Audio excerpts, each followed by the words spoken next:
Maureen, tell us a bit about gut health and the importance thereof. Okay, so once again, gut health is one of the pillars of health, and it involves two very important areas of the gut. You get your intestinal barrier, which you need to keep tight, and then you also have your gut microbiome. So I'll start with the intestinal barrier. So the intestinal barrier is a very thin layer of epithelial cells. It's got proteins in it which cause the tight junctions, keep the barrier semi-permeable, because we need foodstuffs and nutrients and vitamins and minerals to be absorbed, okay, because that keeps us going. And then it's also got your immune cells and mucus. The mucus protects the gut, and you also have immune cells in the gut, which 80% of your immune system actually starts in the gut. People don't know that. And there's a whole skin, brain, gut axis. So you have to you have to keep that skin brain axis healthy, so that you don't get brain symptoms, gut, skin symptoms, and then gut symptoms. So what happens when you start eating foods that are highly processed, all the foods that we tell you not to eat because that can affect your gut, like the grains, the oils, the industrial seed oils, alcohol, dairy and sugar, those are the ones that are very inflammatory and start breaking down that seal, which is very fragile, that seal that keeps all the bad things out, from your gut and into your system. That's very fragile, so that breaks down, and then you get these tiny pieces of lipopolysaccharides, LPSs, which enter the system, and those go everywhere, into your skin, into your tissues, into your organs, and start causing damage, because that causes inflammation in the body, because those little pieces of particles are very inflammatory. Okay, so it's very important to make sure that your gut health and you maintain the integrity of that gut health. So this is what we call leaky gut. I know they say it's all a quack thing, but it's not. It seriously works. Patients coming in with acne. So I just ask them, do you eat a lot of dairy? And it's amazing how many people say, yes, I do. Or there's certain foods that trigger, would trigger acne, like there's certain foods that trigger rosacea. And then once again, it all comes down to that histamine, that histamine result release as well from the foods that we're eating. So the barrier is very important, and you have to maintain that barrier, and then I'll discuss that in a later video. And is there anything we can do or take to help with our gut health? Now look, so they're the 6 R's of gut restoration. You see, so it's not just one thing, it's like lots of little things. So the 6 R's of gut restoration, you have to remove bad foods, like I mentioned. I call it GOADs: gluten, oils, alcohol, dairy and sugar. Those are the main things. You can book at that. A lot of people, even though they're not, they've done the test and they say, but I'm not, I don't have celiac disease. It's not. You get a non-celiac problem with your gut as well, which comes from the grains. And so you have to, so I say, remove bad foods, remove bad bugs, because and very often it starts from low stomach acid. And I see a lot of my patients are on these PPIs, the proton pump inhibitors, which block all your acid. And your acid is there for a reason, your stomach acid's there for a reason, because if you don't have stomach acid, all the bad bugs can get into your system, because the stomach acid, about that whole Coke thing, when they say the stomach acid is actually worse than Coke, how it can corrode things. So stomach acid's there for a reason, and if you don't have stomach acid, you don't absorb your minerals, like zinc, and you need zinc to make stomach acid, so it's a whole vicious cycle.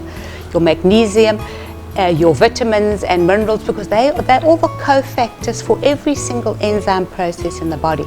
There are like 900 different cofactors which are related to these minerals and these vitamins.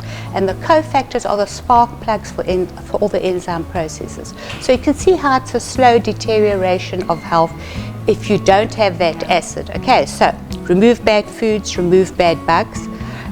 So we normally give like natural antibiotics, which is like oregano oil, or a whole host of like 7 different botanicals that are natural antivirals, antifungals and antibacterials. So we remove bad bugs. Then we replace, very often we replace zinc, because you need zinc to make stomach acid. and then we replace stomach acid or digestive enzymes. So I know it goes against what most people are doing. They're actually taking acid blockers. But stomach acid is the first domino to fall. Because if you don't have stomach acid, you don't absorb your vitamins, you don't absorb your minerals, you don't absorb your food properly, you can't digest the protein. When you get acid content, so the stomach releases the acid, then you get the acid contents in the intestine. And you have to have an acid nature of the food for the pancreas to release its enzymes. So you can see how it all just goes so wrong, because then the pancreas is not releasing its enzymes for fat, lipases, all the different things that we need to digest our food, which keeps us going. That's what keeps us going. So replace stomach acid, or take digestive enzymes, or even apple cider vinegar, because I know it sounds contradictory, but apple cider vinegar also helps to digest food. And then you have to re-inoculate, that's the next R, good probiotics. So in the gut you get all these different, you get like 1 trillion, they're like 1 trillion microbiota that we've lived with and evolved with over all the years. And taking antibiotics and not having enough stomach acid, that whole balance becomes disturbed. So you have to take the good bacteria in the gut, which keep us healthy and regulate our immune system, and get rid of all the bad bacteria. So you have to keep that balance. That balance of our microbiome is so important. And you'll find that more and more studies are coming out now about the microbiome. And then you can restore, the next R is restore the gut lining. And that you take like glutamine and anti-inflammatories like curcumin, just to retain that gut health and obviously keep your lifestyle and your diet up. And then you will, as I say, retain that gut health with good anti-inflammatories like curcumin and omega-3. So it's not an easy story, but if you just do little things, you'll see slowly your problems and your skin problems will come right, will improve. Maureen, and how does gut health affect disease? Okay, so chronic disease, as I said before, 80% disease comes from inflammation. So if you're releasing inflammation from your gut into the system, it's going to go everywhere. So all the chronic diseases like endothelial dysfunction, which means when your lining of your arteries are inflamed and then you start packing the cholesterol in, that's a big part. Your allergies, so people who suffer from allergies, if you find that if you start fixing your gut, that your allergies will improve because of that whole histamine content that I mentioned before. And then autoimmune diseases, it's so important, because if you allow all these bad LPSs, I actually call them little pieces of SH1T, literally coming from your gut into your system, then your whole immune system starts tipping. And if you tip to the one side, you get the antibody-related autoimmune diseases like colon cancer, lupus, rheumatoid arthritis. You can't believe when you go back and see how rheumatoid arthritis is affected by the gut. Like I always say, the genes load the gun, but your lifestyle and your environment pulls the trigger. And very often those people have a genetic SNP, because the HLA-B27 antigen, and then they get like a Klebsiella in your gut, in their gut. So their whole microbiome is unbalanced, and that starts causing inflammation everywhere in the body. So autoimmune diseases, and I was listening to a podcast by this neurologist who improved, not cured, but improved her multiple sclerosis. She couldn't even walk just by changing her diet. Terry Wells, it's an amazing story.